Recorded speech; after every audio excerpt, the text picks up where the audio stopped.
Ma mère m'a tendu un dossier et a dit, j'ai utilisé ton fonds d'urgence pour rembourser l'hypothèque de ton frère. Tu me remercieras plus tard. Je me suis contenté de sourire et de répondre, si tu le penses. 1 heure plus tard, son téléphone a sonné, et je l'ai regardé pâlir tandis que la banque lui annonçait que le virement avait été annulé. 2 minutes plus tard, des phares se sont garés dans l'allée. Je m'appelle Charles. J'ai 36 ans, et pendant la majeure partie de ma vie d'adulte, j'ai été la personne que ma famille appelle quand quelque chose doit être réparé. Pas des tuyaux cassés ou des problèmes électriques, de l'argent, toujours de l'argent. Cela a commencé modestement quand j'avais 22 ans. Quelques centaines ici et là pour le paiement de la voiture de maman. Puis ça a grossi, le loyer de mon frère Ryan quand il était entre 2 emplois, ce qui a duré en quelque sorte 8 mois, les frais médicaux de papa quand l'assurance ne couvrait pas tout, les vacances en famille dont on m'a parlé après la réservation, avec l'attente que je participe à ma part. Je n'ai jamais dit non. C'est ça, être fiable, les gens cessent de demander et commencent à supposer. Ryan a 3 ans de moins que moi, et s'il y a une constante dans notre famille, c'est qu'il a toujours été le chouchou, l'athlète au lycée, le charmant lors des réunions de famille, le fils qui ne pouvait rien faire de mal, même quand il faisait tout de travers. Il a dérivé à travers 5 emplois différents en 10 ans, a acheté un camion qu'il ne pouvait pas se permettre, a épousé une femme qui partageait son goût pour les choses chères. Maman et papa ont amorti toutes ces chutes. J'étais celui qui tenait le coussin. Quand Ryan a acheté sa maison il y a 4 ans, je savais que c'était un coup de poker. Il avait à peine la compte, et son crédit était discutable, mais maman était extatique. Elle m'a appelé ce soir-là, la voix pleine de fierté, me disant que Ryan était enfin en train de se stabiliser, de se constituer un patrimoine, de devenir un vrai adulte. Je l'ai félicité. J'ai envoyé un cadeau de pendaison de crémaillère. Je n'ai pas mentionné que je louais le même appartement modeste depuis 6 ans parce que j'étais trop occupé à maintenir tout le monde à flot. Ce que je n'ai dit à personne, c'est que j'avais ouvert un compte d'épargne séparé 2 ans plus tôt, un véritable fonds d'urgence dont personne dans ma famille n'était au courant. J'avais appris à mes dépens que s'ils savaient que de l'argent existait, ils trouveraient une raison pour qu'il soit dépensé pour l'urgence de quelqu'un d'autre. 15% de chaque chèque de paie allait dans ce compte. Pas de carte de débit attachée, pas de chèque, juste une accumulation lente et constante de sécurité. 38 000 $ de mois. Ce chiffre comptait. Il représentait chaque fois que j'avais mangé des ramen pour pouvoir couvrir les dépenses de quelqu'un d'autre, chaque voyage annulé parce que la famille avait besoin que je reste liquide, chaque fois que j'avais souri quand Ryan achetait un autre gadget coûteux alors que je portais la même veste depuis 4 hivers. Mais ce que maman ne savait pas, c'est que j'avais pris des précautions supplémentaires. Après que papa ait essayé d'accéder à un ancien compte joint que nous avions oublié de clôturer, je suis devenu paranoïaque. J'avais ajouté l'authentification multifactorielle, la sécurité biométrique, les limites de virement, les alertes de fraude configurées pour se déclencher sur tout ce qui dépassait 500 $. Le compte était verrouillé hermétiquement, et cela me donnait la paix du moins, je le pensais. Le mardi après-midi dernier a tout changé. Je venais de rentrer du travail, toujours en tenue décontractée de bureau, la cravate desserrée, prêt pour une soirée tranquille. Puis j'ai vu la voiture de maman sur le parking des visiteurs. Elle ne passait jamais à l'improviste. Nous avions des dîners du dimanche, des visites planifiées, pas de voyage spontané. La deuxième surprise a été son sourire quand j'ai ouvert la porte, pas son accueil habituel.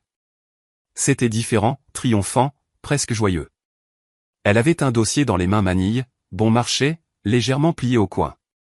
J'ai quelque chose à te montrer, a-t-elle dit, en me dépassant sans invitation. Tu vas être tellement fier de moi. J'ai fermé la porte lentement, un poids étrange s'installant dans ma poitrine. Elle s'est assise sur mon canapé, tapotant le coussin comme si j'avais 10 ans. Je suis resté debout. C'est alors qu'elle a ouvert le dossier. Le dossier contenait des relevés bancaires, les miens. Pendant un moment, mon cerveau n'a pas pu traiter l'information. C'était mes numéros de compte, mes soldes, mon fonds d'urgence étalé comme une preuve. Comment as-tu eu ça?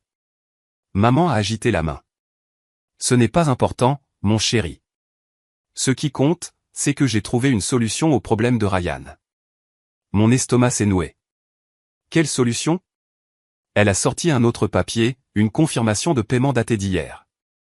34 000 $ transférés de mon épargne à une société de prêt hypothécaire, la société de prêt hypothécaire de Ryan. La pièce a basculé. Je me suis assis parce que mes jambes en ont décidé ainsi. Tu as pris mon argent. J'ai utilisé l'argent de la famille pour aider la famille, a corrigé maman, comme si j'étais dramatique.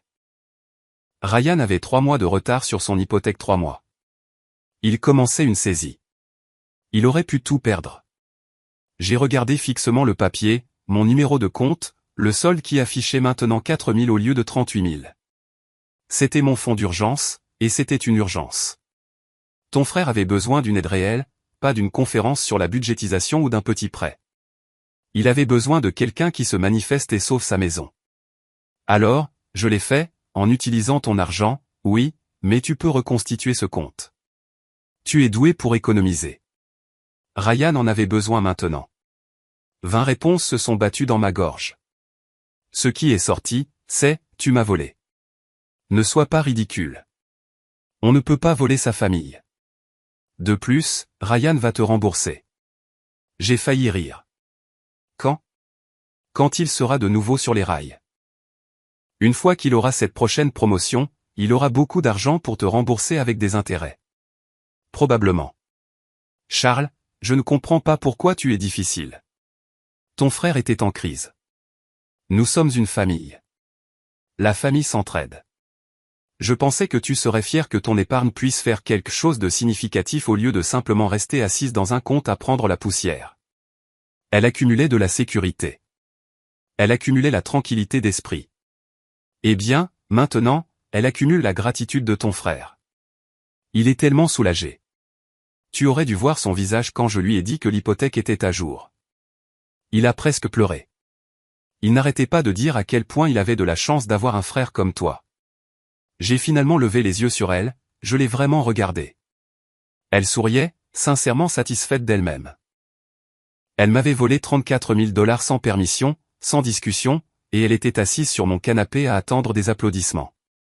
Comment? Comment as-tu accédé à mon compte? Il a des protocoles de sécurité. Pour la première fois, maman a semblé mal à l'aise. Eh bien, j'ai peut-être gardé certains de tes anciens documents de quand tu vivais à la maison, carte de sécurité sociale, acte de naissance, ce genre de choses. Et je me suis souvenu que tu avais mentionné que tu utilisais notre ancienne adresse comme réponse de sécurité.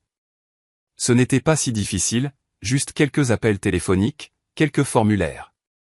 Elle avait commis un vol d'identité, une fraude, de multiples crimes, et elle l'expliquait comme si elle m'avait rendu service. Tu n'avais pas le droit. J'avais tous les droits. Je suis ta mère. Je t'ai élevé. Je t'ai nourri et vêtu et j'ai payé tes études. Si quelqu'un a le droit de prendre des décisions sur ce qui est le mieux pour cette famille, c'est moi. Quelque chose de froid s'est installé dans ma poitrine, la clarté. Tu me remercieras plus tard, a dit maman, se levant et lissant son pantalon. Une fois que tu auras eu le temps de réfléchir clairement, tu comprendras. J'ai fait ça pour la famille. Je l'ai regardé, elle, le dossier qu'elle laissait sur ma table basse comme un reçu de cadeau, et j'ai souri, pas un vrai sourire, autre chose. Si tu le penses, ai-je dit doucement. Elle a étudié mon visage, essayant de décider si c'était un accord ou autre chose. Puis elle a haussé les épaules, a embrassé mon front comme si j'étais un enfant, et est partie. La porte s'est refermée. Je suis resté assis là pendant 30 secondes. Puis j'ai pris mon téléphone. L'appartement était silencieux, à l'exception de mon réfrigérateur et du cliquetis de mon clavier. Je me suis assis à ma table de cuisine, le dossier ouvert à côté de moi, et j'ai commencé à tout documenter, des captures d'écran de l'historique de mon compte, des photos de la confirmation de paiement, des mémos vocaux enregistrant exactement ce que maman avait dit, des horodatages, des détails, tout ce dont un avocat pourrait avoir besoin. Ce n'était pas une mauvaise communication. C'était un vol délibéré avec planification et précision. Elle avait obtenu mes documents personnels. Elle m'avait imité. Elle avait contourné les sécurités conçues pour empêcher cela. Mais appeler la banque immédiatement me semblait faux, trop réactif. Si je signalais cela comme une fraude tout de suite, maman engagerait un avocat, Ryan se retrancherait, papa servirait de médiateur, ce qui signifierait me faire pression pour que j'abandonne. J'avais déjà vu ce schéma. Les problèmes étaient absorbés, les conséquences étaient distribuées, et les personnes qui causaient des problèmes n'apprenaient jamais rien. Pas cette fois. J'ai passé 1 heure à faire des recherches sur les procédures de fraude bancaire, les protocoles de vol d'identité. L'information était claire, si je signalais immédiatement, la banque gèlerait tout, annulerait la transaction et potentiellement déposerait une plainte auprès des forces de l'ordre. Le paiement hypothécaire de Ryan serait rejeté. Il reviendrait à son point de départ, sauf en pire parce que les paiements rejetés déclenchent des pénalités et des frais de retard. Et maman saurait immédiatement ce que j'avais fait. Il y avait de la poésie dans cette conséquence instantanée, mais cela me semblait trop simple. Ils se sentiraient juste victimes de la bureaucratie, ils blâmeraient le système, pas eux-mêmes. Il y a 3 ans, après l'incident avec papa et cet ancien conjoint, j'avais mis en place quelque chose de spécial, un protocole de prévention de la fraude au-delà de la sécurité standard.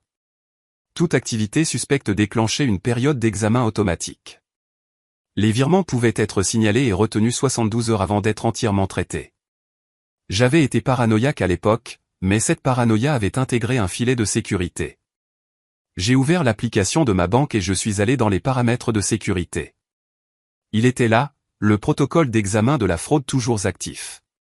Et selon l'horodatage de la confirmation de paiement de maman, le virement avait été initié hier après-midi, ce qui signifiait qu'il était encore dans la fenêtre d'examen. J'ai appelé la ligne de prévention de la fraude de la banque.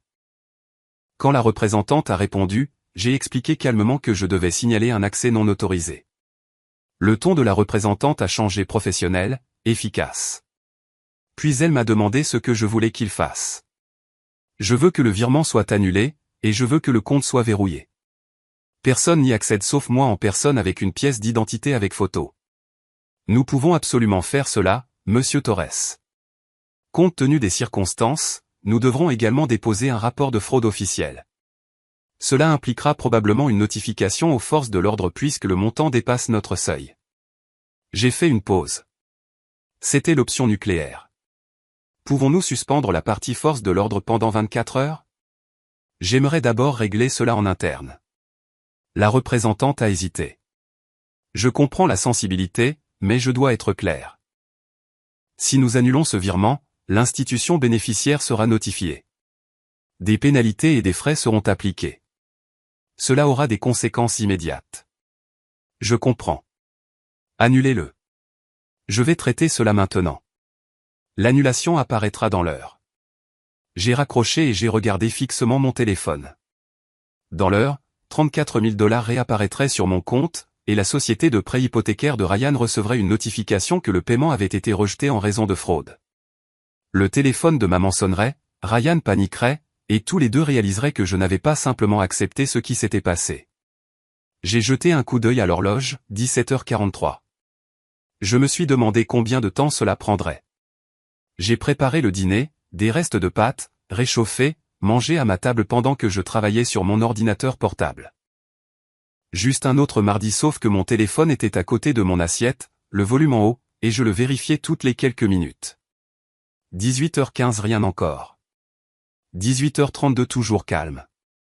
À 18h57, il a vibré, un SMS de maman, appelle-moi quand tu auras une chance. Pas d'urgence, pas de panique, juste décontracté, suggérant qu'elle n'avait aucune idée de ce qui allait arriver. Je n'ai pas répondu. À 19h04, mon téléphone s'est illuminé avec son nom. Je l'ai laissé sonner 4 fois avant de répondre. Charles, Dieu merci. J'essaie de comprendre quelque chose. Sa voix était confuse, pas inquiète encore, juste perplexe. Qu'est-ce qui se passe? C'est la chose la plus étrange. La société de prêt hypothécaire a appelé il y a environ 1 heure et a dit qu'il y avait un problème avec le paiement que j'ai fait pour Ryan. Quelque chose à propos de son annulation. Je ne comprends pas. J'ai la confirmation juste ici. J'ai pris une gorgée de café. C'est étrange. Ils disent que le paiement a été signalé comme non autorisé et retiré, mais cela n'a pas de sens. J'ai toute la documentation. J'ai suivi les procédures appropriées. Quelle procédure exactement? Maman a fait une pause brièvement. J'ai utilisé tes informations de compte pour effectuer le paiement. Tu sais que nous en avons discuté plus tôt. Nous n'avons rien discuté, maman. Tu m'as dit ce que tu avais déjà fait. Eh bien, oui, mais le point est que le paiement a été effectué correctement, donc je ne comprends pas pourquoi il serait annulé. Penses-tu que c'est une sorte d'erreur bancaire? J'ai posé mon café. Ce n'est pas une erreur. Pause plus longue cette fois. Qu'est-ce que tu veux dire? Je veux dire que j'ai appelé la banque cet après-midi et j'ai signalé la transaction comme une fraude, ce qu'elle était, alors ils l'ont annulée. Le silence s'est étiré si longtemps que j'ai presque vérifié si l'appel avait été coupé. Quand maman a parlé à nouveau, sa voix avait complètement changé. Tu as fait quoi? J'ai signalé une fraude.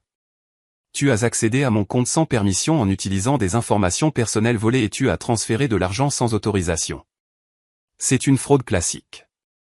La banque était d'accord. Charles, c'est ridicule. Je suis ta mère. Nous sommes une famille. Tu ne peux pas signaler ta propre famille pour fraude à cause d'un malentendu. Ce n'était pas un malentendu. Tu savais exactement ce que tu faisais. Tu l'as planifié. Tu as obtenu mes documents. Tu m'as imité. Ce sont des crimes, maman, de multiples crimes. J'essayais d'aider ton frère avec de l'argent sans ma permission. J'ai entendu du mouvement de son côté, des pas, une porte qui se ferme. Quand elle a parlé à nouveau, sa voix était plus basse, plus tendue. As-tu la moindre idée de ce que tu viens de faire? Le paiement de Ryan a été rejeté. La société de prêt hypothécaire évalue des pénalités. Il va perdre sa maison à cause de toi. Il va perdre sa maison parce qu'il n'a pas payé son hypothèque pendant 3 mois et parce que tu as commis une fraude en pensant qu'il n'y aurait aucune conséquence. C'est insensé. Tu es prêt à détruire la vie de ton frère pour de l'argent. Je suis prêt à me protéger contre le vol, même quand le voleur est ma mère. Après tout ce que nous avons fait pour toi, après tout ce que cette famille t'a donné. Quelque chose en moi s'est cassé, pas dans la colère, dans une clarté glaciale. Qu'est-ce que cette famille m'a donné, maman? Vraiment donné? Parce que de là où je suis assis, je vous ai donné des milliers de dollars au fil des ans.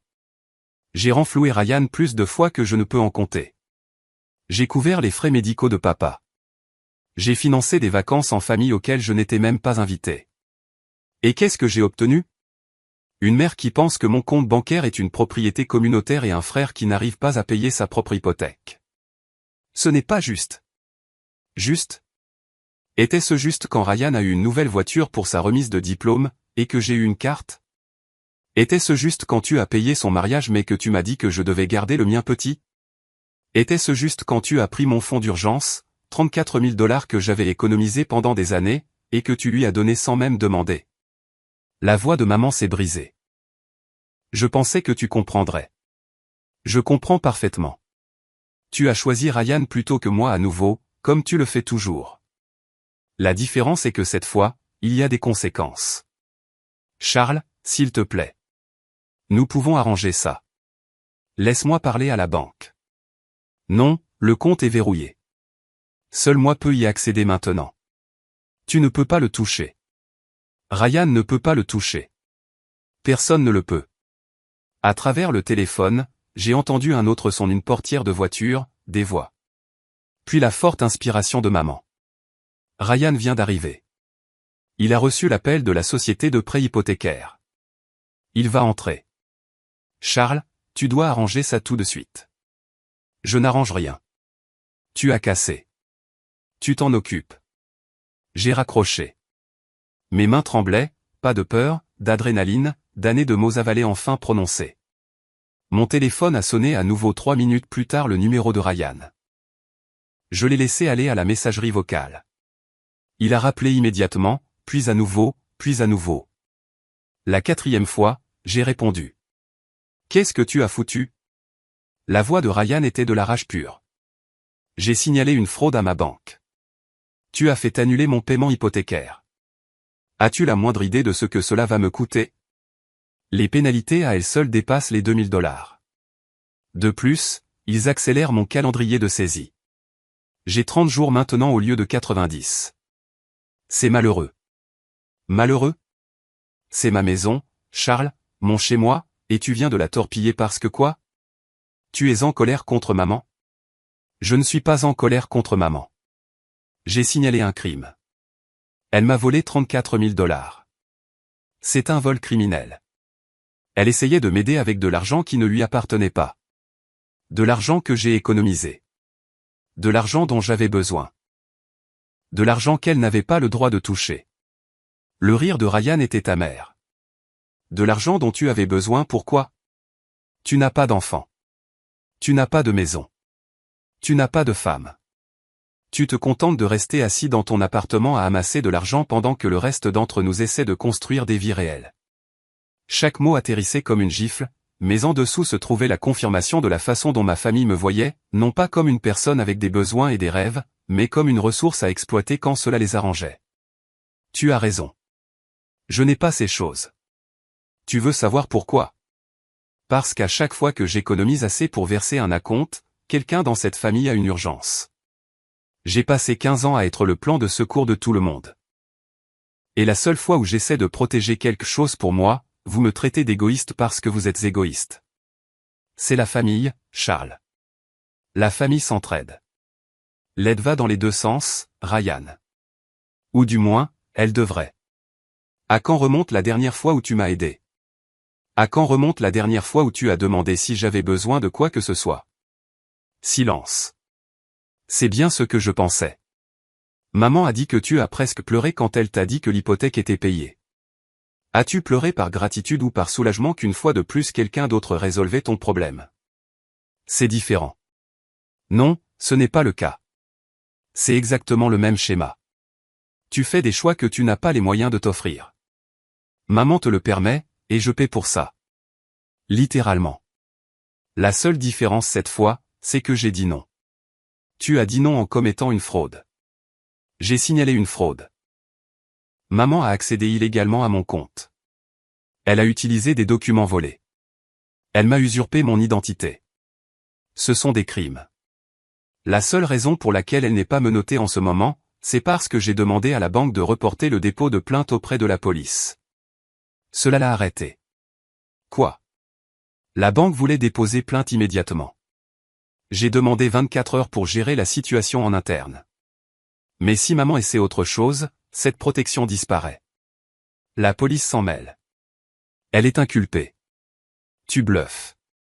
Appelle la banque. Demande-leur de te renseigner sur le signalement de fraude déposé cet après-midi. Tu verras si je bluffe. Encore du silence. J'entendais des voix respirantes en arrière-plan. Alors, qu'est-ce que tu veux? De l'argent? Des excuses? Je ne veux rien de toi. Et je ne vais pas réparer ce que je n'ai pas cassé. Alors quel est l'intérêt? Juste pour nous faire du mal?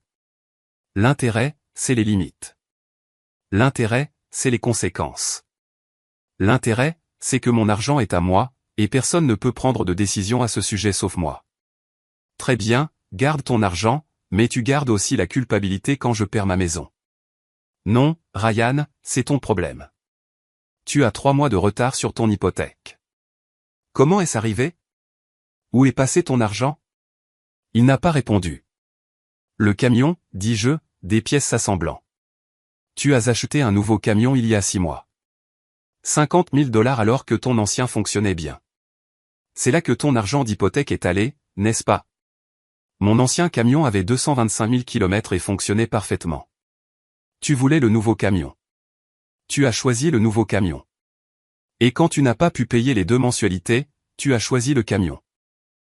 Maintenant, tu veux que je me sente coupable de ne pas te sauver de tes propres choix. Tu ne comprends pas. Je comprends parfaitement. Tu as choisi ton orgueil plutôt que ta responsabilité. C'est très bien. Mais les conséquences sont aussi les tiennes, pas les miennes. Maman pleure. Elle est assise à la table de la cuisine en train de pleurer. Maman pleure parce qu'elle s'est fait prendre. Tu ne vas vraiment pas aider.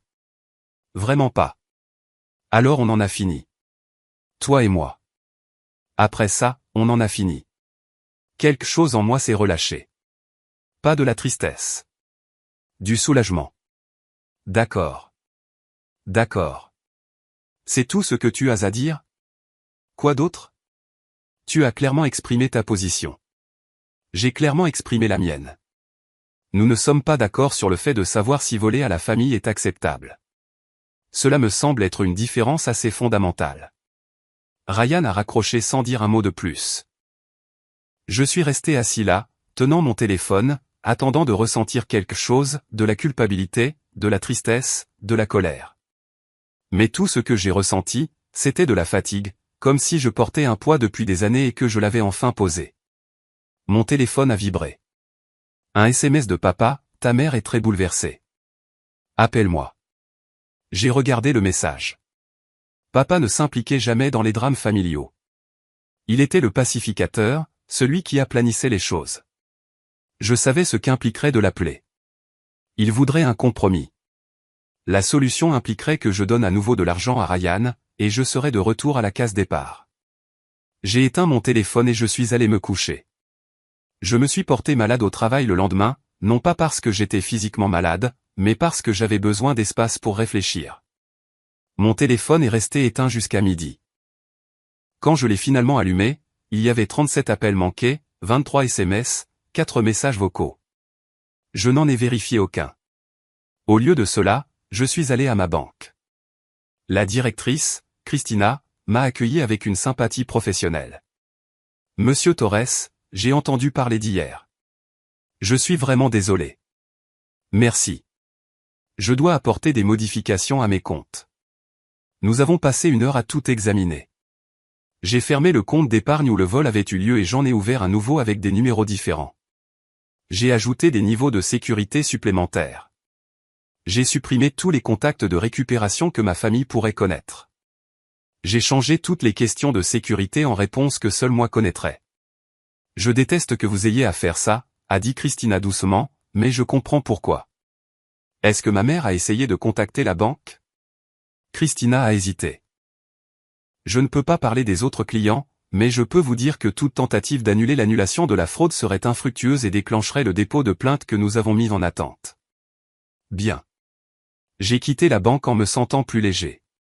Mon argent était en sécurité. Vraiment en sécurité cette fois. Sur le chemin du retour, mon téléphone a sonné.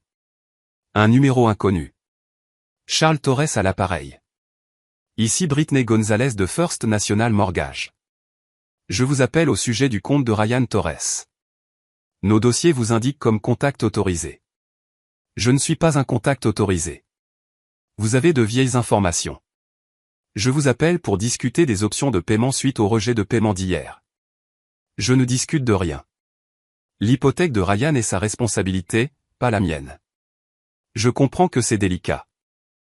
Cependant, je voulais voir s'il pouvait y avoir un arrangement privé qui pourrait empêcher la saisie. Et voilà. La société de crédit hypothécaire a la pêche au fond auprès de toute personne liée à Ryan. Il n'y a pas d'arrangement. Ryan doit s'en occuper lui-même. Monsieur Torres, votre frère a 30 jours avant que nous ne procédions à la saisie. Si vous pouviez l'aider de quelque manière que ce soit. Non. Ma famille m'a volé 34 000 $ pour payer l'hypothèque de Ryan. La banque l'a annulé comme fraude. C'est pourquoi vous appelez. Maintenant, vous essayez de me culpabiliser pour que je donne volontairement l'argent qui m'a déjà été volé. La réponse est non. N'appelez plus ce numéro. J'ai raccroché et bloqué le numéro. Ce soir-là, papa a appelé. Charles, nous devons parler d'eux. De quoi? De cette situation. De ce que tu fais à cette famille. Ce que je fais? Papa, maman m'a volé. Elle a commis une fraude. Elle a fait une erreur.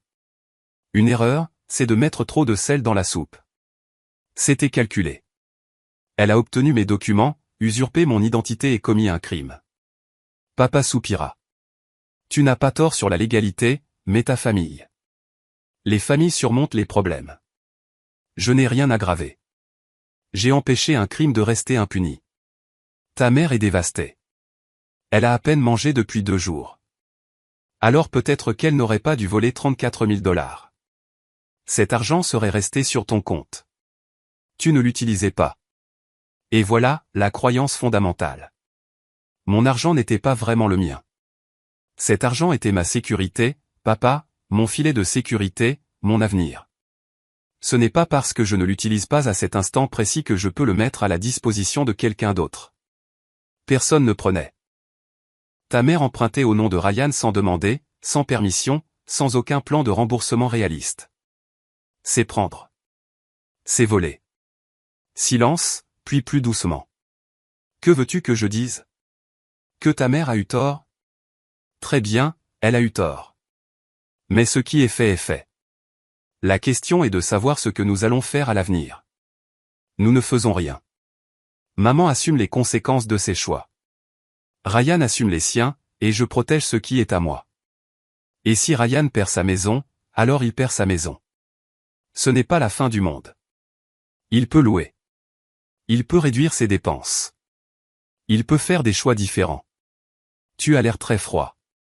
J'ai l'air d'en avoir assez. J'ai passé 15 ans à être la banque de la famille, et la seule fois où je trace une ligne, je suis froid. Je suis égoïste. Je détruis la famille. Est-ce que tu entends comment ça sonne? Papa n'a pas répondu immédiatement. Quand il l'a fait, sa voix était différente. Plus âgée.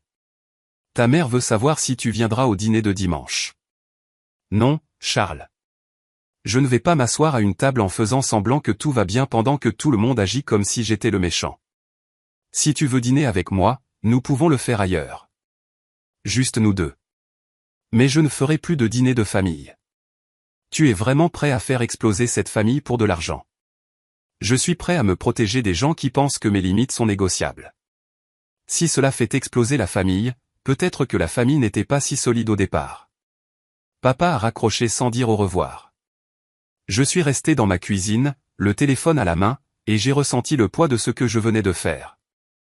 Je m'étais essentiellement coupé de ma famille. J'ai attendu que la culpabilité me frappe. Elle n'est pas venue. Au lieu de cela, j'ai ressenti de l'espace, de la place pour respirer, une libération de l'anxiété constante quant à la crise qui allait frapper ensuite. Je me suis assis à mon ordinateur portable et j'ai fait quelque chose que je remettais à plus tard depuis 3 ans. J'ai commencé à regarder des maisons, de vraies maisons dans ma gamme de prix. Le lendemain matin, j'ai contacté un agent immobilier. 3 semaines plus tard, j'ai signé pour une petite maison de ville, 2 chambres, une cuisine rénovée, une petite cour. C'était à moi. Je n'en ai pas parlé à ma famille, je ne les ai pas invités, je n'ai pas posté de photos. J'ai juste emménagé un samedi avec l'aide de 2 collègues qui sont devenus de vrais amis. La première nuit dans mon nouveau logement, assis sur mon canapé dans mon salon, j'ai ressenti quelque chose que je n'avais pas ressenti depuis des années, la paix. Mon téléphone avait été silencieux. Plus d'appels quotidiens de maman. Plus de SMS de Ryan. Même papa avait cessé de me contacter. Je savais ce que cela signifiait. J'avais été coupé, excommunié pour le crime d'avoir des limites, et j'étais d'accord avec ça jusqu'à ce que 4 semaines plus tard, ma sonnette retentisse un dimanche après-midi. J'ai regardé par le Judas et j'ai vu maman debout sur mon porche, seule. Pas de dossier cette fois, juste son sac à main et une expression fatiguée. J'ai failli ne pas ouvrir la porte, mais la curiosité a gagné. Comment m'as-tu trouvé? J'ai appelé ton travail, je leur ai dit que j'étais ta mère avec une urgence. Ils m'ont donné ta nouvelle adresse. J'ai pris mentalement note de signaler cela au RH. Que veux-tu? Puis-je entrer? Non. Maman a tressailli. Charles, s'il te plaît. Je veux juste parler. Nous avons parlé. Tu as expliqué comment tu pensais que me voler était justifié. J'ai expliqué que ce n'était pas le cas. Il n'y a plus rien à dire. Ryan a perdu la maison. Je n'ai pas répondu. Ils ont saisi la maison il y a 2 semaines. Lui et Heather vivent chez nous maintenant. C'est très bondé, très tendu. Je suis désolé d'entendre ça. L'es-tu? Parce que tu n'as pas l'air désolé. Peut-être que j'étais un peu satisfait. Pas parce que Ryan souffrait, mais parce que les conséquences avaient finalement rattrapé leur retard. Que veux-tu que je dise, maman? Je t'ai dit ce qui allait arriver. Ryan avait des options. Il aurait pu vendre le camion. Il aurait pu faire des heures supplémentaires. Il aurait pu réduire ses dépenses. Il a choisi de ne pas le faire. C'est son problème. C'est ton frère. C'est un homme de 33 ans qui doit comprendre sa propre vie. Les yeux de maman se sont remplis de larmes. De vrai cette fois. Quand es-tu devenu si dur? Quand tu m'as volé 34 000 $ et que tu t'attendais à ce que je te remercie pour cela. Je suis venu ici pour m'excuser. Cela m'a surpris. D'accord. Je suis désolé. Je suis désolé d'avoir accédé à ton compte sans permission. Je suis désolé de ne pas avoir demandé. Je suis désolé d'avoir justifié cela en me disant que j'aidais la famille. Les mots étaient justes, mais quelque chose dans la façon dont ils étaient prononcés ne collait pas répété. Pourquoi maintenant? Pourquoi t'excuser maintenant après 4 semaines de silence? Maman a détourné le regard. Parce que les choses sont très difficiles à la maison. Ryan et Heather se disputent constamment. Papa est stressé. La maison est trop petite. Et je me suis dit, j'espérais peut-être que si je m'excusais, tu serais peut-être disposé à aider. Voilà. Pas de vraies excuses, une transaction. Non, Charles, s'il te plaît. Nous avons besoin d'eux. Je me fiche de ce dont vous avez besoin. Pendant 15 ans, je m'en suis soucié. J'ai donné. J'ai sacrifié. Et dès que j'ai arrêté, vous m'avez tous coupé comme si je n'avais jamais compté. Maintenant, les choses sont difficiles, et soudain vous vous souvenez que j'existe. Ce n'est pas la famille, maman. C'est utiliser les gens. Nous n'utilisons pas. Si, vous le faites. Vous l'avez toujours fait. Et j'en ai assez d'être utilisé. J'ai ma propre vie maintenant. Ma propre maison. Mes propres projets. Des projets qui n'incluent pas le financement des choix de qui que ce soit. Le visage de maman s'est durci. La tristesse a disparu. Tu as changé. Non, j'ai finalement cessé de faire semblant que ce que cette famille m'a fait était normal ou acceptable ou aimant. Alors, c'est tout. Tu vas simplement nous abandonner. Je vais vivre ma vie. Vous êtes les bienvenus pour en faire partie si vous pouvez respecter mes limites. Mais si vous ne le pouvez pas, si vous voulez juste avoir accès à mon portefeuille, alors non, nous en avons fini. Maman m'a regardé fixement pendant un long moment. Puis elle s'est retournée et est retournée à sa voiture sans dire un mot de plus.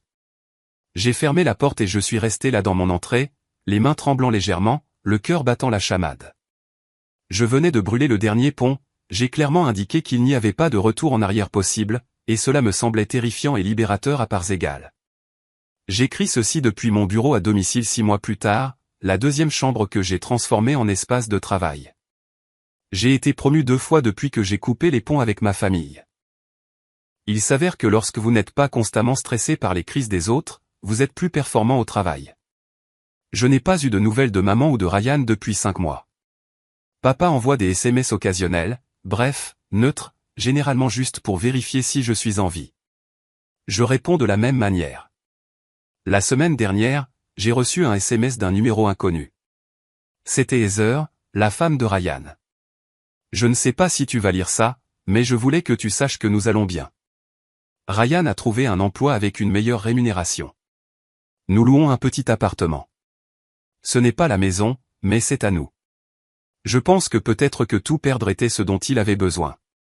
Il est différent maintenant. Plus responsable. Bref, je pensais juste que tu devais le savoir. Je n'ai pas répondu, mais j'ai enregistré le message, non pas parce que je voulais me réconcilier, mais parce que cela confirmait ce que j'avais toujours cru. Les conséquences enseignent. L'autorisation ne le fait pas. Je fréquente quelqu'un maintenant, une femme que j'ai rencontrée dans un café. Elle ne sait rien de mon drame familial, si ce n'est que nous ne sommes pas proches. Elle ne me pousse pas à donner des détails. Elle respecte les limites. C'est rafraîchissant. Nous parlons d'emménager ensemble l'année prochaine, peut-être d'adopter un chien, de construire une vie qui soit la nôtre, pas emprunter, voler ou donner à des gens qui ne l'apprécient pas. J'ai toujours le dossier que maman m'a apporté ce jour-là. Je le garde dans un tiroir comme un rappel, non pas de ce qui a été pris, mais de ce que j'ai récupéré, ma dignité, mes limites, ma vie et $34 000 qui ne toucheront plus jamais les mains de qui que ce soit d'autre que les miennes.